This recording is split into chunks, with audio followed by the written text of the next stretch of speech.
He knew exactly what to do. Wake up early, stay disciplined, focus on what matters, avoid distractions, build something meaningful.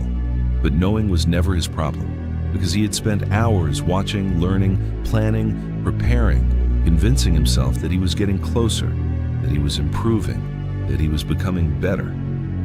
When in reality, nothing was changing, because knowledge gave him comfort without requiring effort. And every time he watched another video or made another perfect plan, he felt a false sense of progress, as if he had already done the work, as if thinking had replaced doing.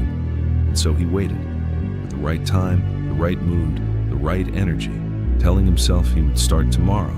But tomorrow became a pattern, a habit, a quiet lie he repeated to himself, until days turned into weeks, and weeks into something heavier, something harder to ignore. Because deep down, he knew the truth. He wasn't confused, he wasn't lost, he wasn't lacking information. He was simply not moving, trapped in his own mind, overthinking every step, delaying every action, choosing comfort over effort again and again, until the weight of doing nothing became greater than the fear of starting.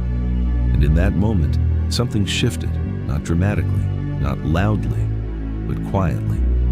When he finally understood that nothing would change until he did, that clarity doesn't come before action, but from it, that discipline is not a feeling, but a decision, and that no amount of thinking will ever replace a single real step forward. So he stood up, not because he felt ready, but because he was tired of staying the same. And that small movement, that simple decision to act instead of think, became the beginning of everything he had been waiting for. And once he finally moved, he began to see what he had been missing all along. That action creates clarity in ways thinking never could. At the moment he started doing, even imperfectly, the confusion began to fade, because reality replaced imagination. And instead of guessing what might work, he was now discovering what actually did. Step by step, mistake by mistake. And it wasn't easy, it wasn't smooth, and it definitely wasn't perfect.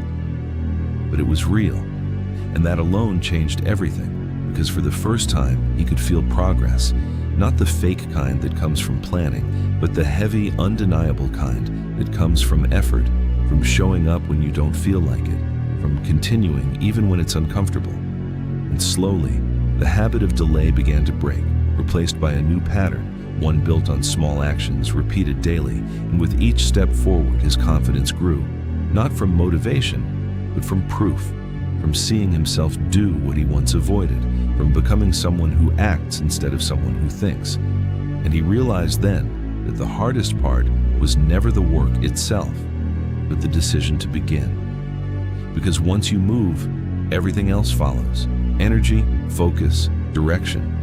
And what once felt impossible becomes manageable, and what once felt overwhelming becomes simple. And in time, he was no longer the man who knew what to do, but never did it.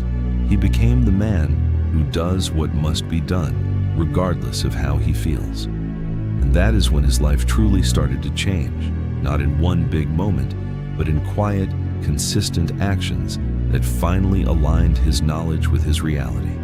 And even then, there were days when he felt the old version of himself trying to return, whispering the same familiar excuses: not today, you can do it later, you need more time. But now, he could see through them, because he had lived that cycle before and understood where it led. So instead of listening, he acted, even in the smallest way, proving to himself again and again that movement matters more than mood, that discipline is built in moments no one sees, and that consistency is not about perfection, but about refusal to stop.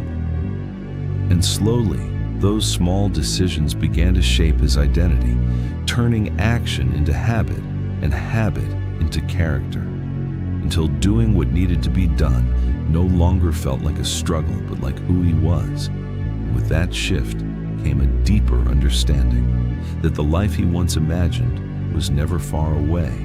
It was simply waiting on the other side of action, blocked not by lack of knowledge, but by hesitation, by delay, by the illusion that thinking was enough. And now that he had crossed that line, Even imperfectly, he could never go back to who he was before, because once you realize that your life changes the moment you move, you stop waiting, you stop overthinking, and you start living, one decision at a time.